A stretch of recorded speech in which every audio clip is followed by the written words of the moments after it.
Remember the opening scene to the amazing Nick Cage movie Lord of War? The one where you would follow the life of a bullet from its birth in a factory to its shipment from the Soviet Union to the jungles of Africa? When I watched that, I was mesmerized. Almost all of our material goods make a similar journey, from the extraction of raw materials found in the earth, to their production in a factory most likely somewhere in Asia, to the retail store that you or I can head down the street. Hello everyone, Thought Monkey here. Today we're going to journey around the world and discover why all of our stuff comes from places like China. The last time you looked at your t-shirt tag, you probably noticed that it was made in China, or Bangladesh, or Pakistan, or wherever. You get the point. But have you stopped to ask yourself why they never say England or France or the US? Well, as most of us probably already know, it has to do with cost, but that's only one part of the story. A while back, I read an interesting article on NPR that talked about the journey of a t-shirt. In their investigations, they found that the cotton for most t-shirts are grown in either China, India, or surprisingly, the United States, in places like Texas.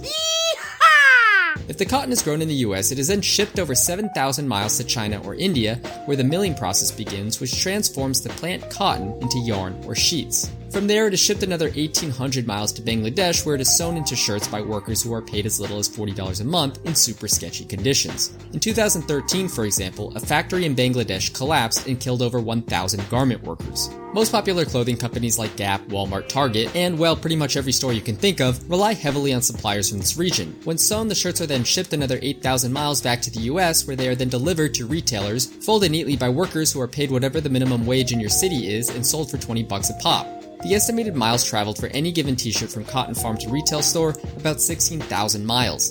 $20 for an item that has seen more of the world than you or I have? Not bad. But why does this happen, and how is it a viable economic model? During the 19th century, the process of industrialization began, which was basically the time when everyday household items became easier to make with the use of machines and standardization, and allowed the prices of items to decrease, making it more affordable for the public to buy. Along with this, there was a transportation revolution with the invention of the steam engine, making shipping using boats or trains much cheaper. At the same time, Europeans were busy conquering the world, which had the very sometimes unwanted effect of integrating parts of the world with other parts of the world. But nonetheless, it happened, and here we are. Because of this, more and more nations began to embrace international trade while at the same time vigorously competing with each other to gain economic and military dominance over one another and their colonies. Eventually, this competition grew to a tipping point and World War I happened. Then World War II happened, then the Cold War. Finally, after the Cold War, when most major governments decided to just chill the f*** out, a period of rapid globalization happened. But it was really after the agreements made by the international community after World War II that laid the foundation to the kind of globalization that we know and either love or hate or have no opinion about today.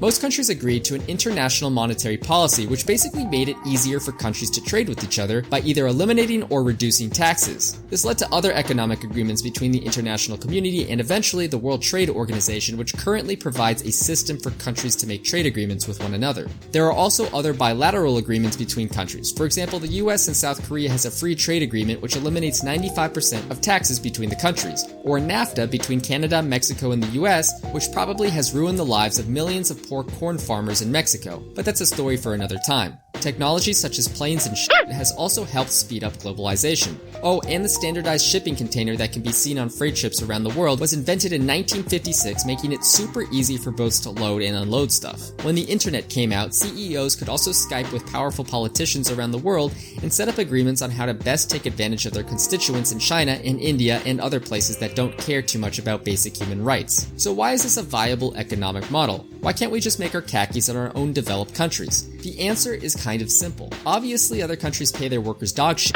but they also can treat them like dog shit. In one story, a boss at Foxconn, a tech manufacturing company, woke up an 8,000 dorm residing crew in the middle of the night to start 12-hour shifts in order to pump out 10,000 iPhones in 96 hours. Basically, it's easy to take advantage of laborers in developing countries, whereas in the US we throw a hissy fit when our boss asks us politely to cover for someone and has to pay us time and a half to do it. This economic model has been termed neoliberalism, which is a fancy word for a system of economics that chooses profit over people. In the end, harvesting cotton from Texas, shipping it to China, then to Bangladesh, and then back to some mall in Texas is cheaper due to industrialization, low or no taxes between countries, and cheap labor.